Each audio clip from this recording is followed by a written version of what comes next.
Last कुछ ही दिन बचे हैं। अगर आप एंजॉय करना चाहते हैं 10% discount on CSIR UGC NET subscription पे, तो आज ही अगर आप सब्सक्रिप्शन लेते हैं CSIR UGC नेट के कोर्सेज का अनअकैडमी पे, तो आज ही रेफरल कोड यूज़ कीजिए botany10 और 10% डिस्काउंट का फ़ायदा उठाइए। नेक्स्ट अनअकैडमी लाया है Unacademy accelerate, your chance to win 100% scholarship for CSIR UGC NET subscription. फरवरी 21 को ध्यान दीजिए, संडे 12 बजे से लेके 1:15 तक मैथमेटिकल साइंसेस के लिए 30 क्वेश्चंस रहेंगे। वहाँ पे आपके चांसेस हैं कि आप अगर रैंक 1 लाते हैं, रैंक 1 रैंक 2 को 100% स्कॉलरशिप मिलेगा सब्सक्रिप्शन पे, रैंक 3 से रैंक 10 को मिलेगा 75% स्कॉलरशिप ऑन सब्सक्रिप्शन, रैंक 11 से अगर आपको 35 तक आता है तो आपको 50% का स्कॉलरशिप मिलेगा सब्सक्रिप्शन पे, और रैंक 36 से लेकर रैंक 150 तक को 25% स्कॉलरशिप मिलेगा सब्सक्रिप्शन पे। तो आज ही एनरोल कीजिए अनअकैडमी एक्सेलरेट के लिए। कुछ टर्म्स एंड कंडीशन हैं, आप ध्यान में रखिएगा। स्कॉलरशिप जो होगा आपको 7 दिन के अंदर अवेल कराना होगा। स्कॉलरशिप जो होगा केवल आपको ऑफर किया जाएगा 6 मंथ के या उससे हायर ड्यूरेशन के सब्सक्रिप्शन पे। स्कॉलरशिप जो है वो केवल प्लस सब्सक्रिप्शन पे आपको ऑफर किया जाएगा, आइकॉनिक सब्सक्रिप्शन पे नहीं। Further no additional code based discount can be applied on top of the scholarship. कोई आप एडिशनल डिस्काउंट नहीं ले सकते हैं इसके ऊपर। The scholarship are not available to plus learner. जो अभी के प्लस लर्नर्स है ये उनके लिए नहीं है। A free learner can avail of a scholarship only once in 180 days. कोई भी जो फ्री लर्नर है वो इसका स्कॉलरशिप का केवल 180 डेज में एक ही बार अवेल करा सकता है। ओके, तो इसका लिंक जो है इस वीडियो के डिस्क्रिप्शन में, आप वहाँ पे जाके इसके लिए एनरोल कर सकते हैं। रैंक अच्छा लाइए और एंजॉय कीजिए स्कॉलरशिप का। प्लस अनअकैडमी प्रेजेंट कर रहा है आइकॉनिक सब्सक्रिप्शन के लिए CSIR UGC नेट के लिए। इस your CSIR UGC net preparation with Unacademy plus और अनअकैडमी आइकॉनिक सब्सक्रिप्शन। प्लस और आइकॉनिक में अंतर क्या है? दोनों में आपको लाइव क्लासेस मिलेंगे, दोनों में टेस्ट सीरीज है, दोनों में अनलिमिटेड प्रैक्टिस मिलता है, स्ट्रक्चर शेड्यूल वहाँ पे मिलता है। पर जो आइकॉनिक सब्सक्रिप्शन को यूनिक बनाते हैं ये है इनका पर्सनल कोच आपको दिया जाता है आइकॉनिक में, study planner and bi weekly reviews, study booster sessions होंगे, पर्सनलाइज्ड डाउट सॉल्विंग होता है, SOP एंड इंटरव्यू प्रिपरेशन भी कराया जाता है, और प्रिपरेटरी स्टडी मटेरियल भी आपको वहाँ पे प्रोवाइड कराया जाता है। तो आज ही अगर आप इंटरेस्टेड हैं तो आइकॉनिक सब्सक्रिप्शन पे के लिए जरूर जाइए। इसका भी लिंक जो है इस वीडियो के डिस्क्रिप्शन में आपको मिलेगा। Hello guys, welcome to channel masters of botany again. मैं हूं आपका दोस्त विनय कुमार सिंह। चलते हैं, हम देखते हैं साइटोलॉजी के दूसरे पार्ट में। हम सॉल्व करा रहे हैं बनारस हिंदू यूनिवर्सिटी में आए हुए MSc बॉटनी एंट्रेंस एग्जामिनेशन के क्वेश्चंस। 2008 से लेकर 2020 तक के जो सारे क्वेश्चन आए हैं उनका आंसर और उनका एक्सप्लेनेशन। क्वेश्चन नंबर 16 पे चलते हैं। Which of the following is called the brain of cell. ये बहुत ईजी क्वेश्चन था आपका। ब्रेन ऑफ सेल आपको पता है किसको बोला जाता है? न्यूक्लियस को बोला जाता है। The nucleus is considered the brain of the cell. The nucleus of every cell contains DNA, the hereditary information for an organism. क्योंकि न्यूक्लियस में ही आप समझ लीजिए जो सारी चीज है, आपका DNA है उधर, उसी से सारा प्रोटीन सिंथेसिस वगैरह, ट्रांसक्रिप्शन ट्रांसलेशन सारा उसी से होता है।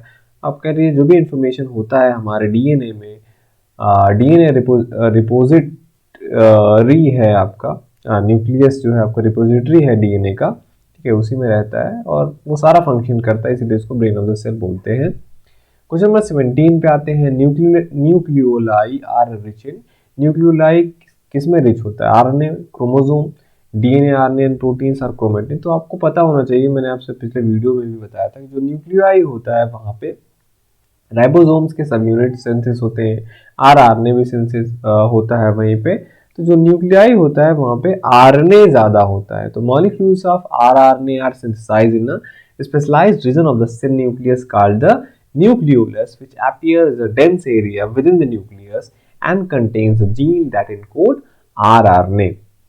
क्वेश्चन नंबर 18 पे आते हैं। दिया है आपका besides nucleus DNA also occurs in. कह रहा है न्यूक्लियस को अगर हम छोड़ दें, न्यूक्लियस में तो DNA पाया ही जाता है, तो DNA और कहाँ पे होता है? माइटोकॉन्ड्रिया, मीजोसोम्स, डिक्टियोसोम्स या लाइसोसोम्स। तो अगर आप ऑर्गेन में देखेंगे, मैंने आपसे बोला था क्लोरोप्लास्ट और माइटोकॉन्ड्रिया दो ऐसे सेमी नॉर्मस ऑर्गेनेल है जहां पे उनका खुद का डीएनए पाया जाता है। तो एक ही ऑप्शन में क्या है, माइटोकॉन्ड्रिया ही है, तो माइटोकॉन्ड्रिया के साथ जाएंगे। मीसोसोम, डिक्टियोसोम, लाइसोसोम में डीएनए नहीं पाया जाता है।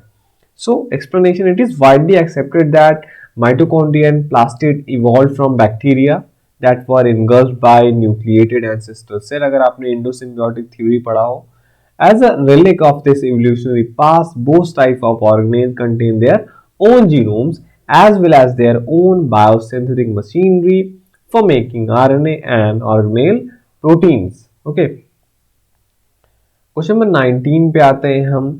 न्यूक्लियोलाई आर रिपोजिटरी ऑफ, ये फिर से क्वेश्चन जो है रिपीट हुआ था एक बार और बीएचयू में, इसका सेम आंसर होगा आरएनए।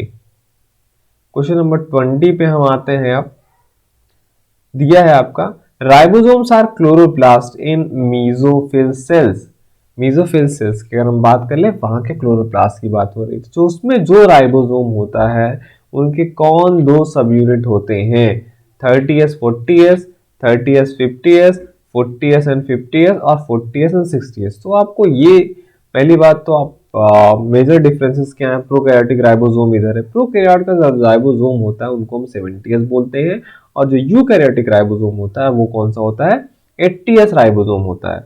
अगर हम अलग उनके तो दो सब यूनिट से मिलकर बने हुए होते हैं, और जो छोटा वाला सब यूनिट है प्रोकैरियोट में उसको हम 30s सब यूनिट बोलते हैं, बड़े वाले को 50s बोलते हैं। दोनों को साथ में जब मिला देते हैं तो 70s बोला जाता है। वैसे ही यूकैरियोटिक जो राइबोसोम्स होता है उसको हम बोलते तो है 80s, पर उसके लार्ज वाले सब यूनिट को हम 60s सब यूनिट बोलते हैं, और छोटे वाले को 40s सब यूनिट बोलते हैं। ओके, लेकिन हाँ, तो अगर हम क्लोरोप्लास्ट पे आते हैं तो क्लोरोप्लास्ट और माइटोकॉन्ड्रिया का जो राइबोसोम होता है वो प्रोकैरियोटिक राइबोसोम होता है, मतलब वहां पे आपको 70s टाइप का राइबोसोम मिलेगा। तो उस हिसाब से 70s राइबोसोम की बात हो रही है, तो अगर सब यूनिट्स की बात कर ले तो कौन सा रहेगा, 30s एंड 50s। तो option number B is correct, 30s and 50s। Question number 21 पे आते हैं। आपसे पूछा है पॉलीजोम्स कंसिस्ट ऑफ, पॉलीजोम जो होते हैं अगर आपने नाम सुना हो तो वो क्या होते हैं। तो आप देखिए, पॉली का मतलब बहुत होता है, सोम्स का मतलब राइबोसोम की बात हो रही है, बहुत सारे राइबोसोम। ये कब होता है, कह रहा है polysome several dictyosome, several ribosome, several ribosomes attach to the same messenger RNA, several ribosomes attach to the different messenger RNA. तो आप इसे गेस कर सकते हैं। तो बात तो राइबोसोम्स की हो रही है, लेकिन अब केवल राइबोसोम होगा या they are attach on the same messenger RNA या they are attach to the different messenger RNA. तो पॉलीराइबोसोम या पॉलीजोम या राइबोसोम बोलते हैं is a group of ribosome bound to an messenger RNA like beads on a thread. It consists of a complex of an messenger RNA molecule and two or more ribosomes that act to translate messenger RNA instruction into polypeptide। तो जब same messenger RNA में, मतलब attach to the same messenger RNA में आपको ढेर सारे ribosome जुड़े हुए दिखाई देंगे और सारे के सारे पॉलीपेप्टाइड सिंथेसिस करते रहते हैं, इस कंडीशन में उसको हम पॉलीजोम बोलते हैं। Okay, so C is the correct answer. Question number 22 पे चलते हैं। Which one of the following is popularly known as suicidal bag. बहुत इजी क्वेश्चन है। लाइसोसोम, क्योंकि वहां पे हाइड्रोलिटिक एंजाइम्स पाए जाते हैं, they have capability to digesting cells and unwanted materials, so उन्हें सुसाइडल बैग बोला जाता है, लाइसोसोम को। क्वेश्चन नंबर 23 पे आते हैं। Which cell organelle is called suicidal bag. ये फिर से एक बार रिपीट हुआ था क्वेश्चन बीएचयू में आपका। सुसाइडल बैग फिर से मैंने आपको क्या बोला, लाइसोसोम होगा। एक बार फिर ये क्वेश्चन पूछा गया, जो रिपीटिंग है इसका मतलब वो बीएचयू में बार बार क्वेश्चन पूछे गए थे आपके। Which of the following is called suicidal bag. तो फिर से इसका आंसर क्या होगा आपका, lysosome. Question number 25, which of the following cell organelle does not have double membrane envelope. तो आपको ये बताना है कि इनमें से कौन सा जो दिया हुआ endoplasmic reticulum, lysosome, nucleus and mitochondria, इसमें से किसके पास डबल मेम्ब्रेन एनवेलप नहीं पाया जाता है। तो आप देखेंगे कि न्यूक्लियस में आपको डबल मेम्ब्रेन मिलेगा, माइटोकॉन्ड्रिया में आपको डबल मेम्ब्रेन मिलेगा, लेकिन एंडोप्लाज्मिक रेटिकुलम और लाइसोसोम में आपको डबल मेम्ब्रेन एनवेलप नहीं मिलता है। So single membrane bound organelles are vacuole, lysosome, Golgi apparatus, endoplasmic reticulum, these are the single membrane bound organelle। present only in eukaryotic cell. Double membrane bound organelles are nucleus, mitochondria and chloroplast. These three organelles are double membrane bound organelles. Question number 26. Lysosomes are called. यहाँ पे पूछा है कि lysosomes को हम और क्या बोलते हैं? Parasitic cavity, food vacuole, hydrophytic enzyme, catabolic enzyme. तो लाइसोसोम्स आर, मैंने आपको बोला, they are sphere shaped sacs filled with hydrolytic enzymes that have the capability to break down many types of biomolecules. Lysosomes are known as suicidal bags of the cell because they contain lytic enzymes capable of digesting cell and unwanted materials. तो हाइड्रोफिटिक enzymes आप उसे बोल सकते हैं.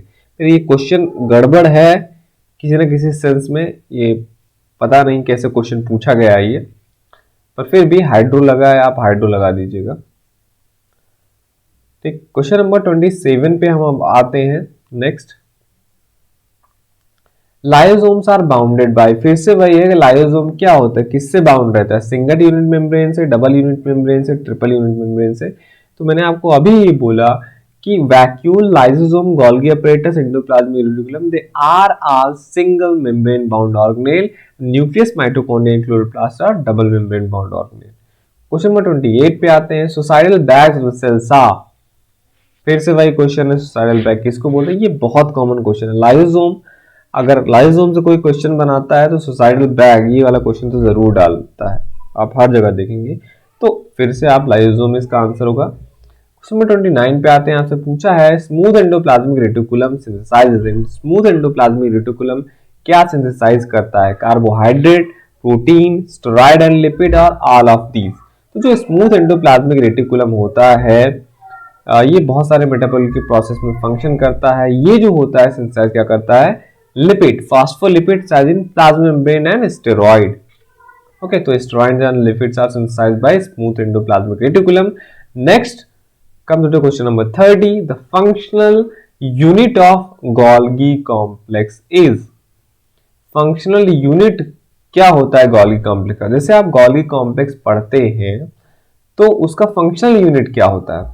ठीक, oxysome, थिलाकोइड, Christie और cisternae. तो आप देखेंगे Golgi apparatus जो हम जिसे बोलते हैं एक्चुअली, वो क्या होता है, वहां पे सिस्टर्नी बहुत सारे होते हैं. तो फंक्शनल यूनिट उसका सिस्टर्नी ही होता है. सिस्टर्नी ढेर सारे मिलकर Golgi apparatus बनाते हैं. Okay, and Golgi apparatus is a complex of vesicles and folded membrane within the cytoplasm of most eukaryotic cell. It consists of flattened, curved saccades called cisternae. Cisternae is the fundamental unit of Golgi complex and its number varies from cell to cell. तो ये था आपका question number 16 से लेके 30 तक का question. तो total हम अभी तक 30 क्वेश्चन जो है आपका उसका सोल्यूशन दे चुके हैं, उसका एक्सप्लेनेशन दे चुके हैं. आगे भी अभी क्वेश्चन है और साइटोलॉजी में नेक्स्ट वीडियो में मैं उसका आंसर और सोल्यूशन दूंगा. देखते रहिए आप masters of botany. Thank you for watching this video.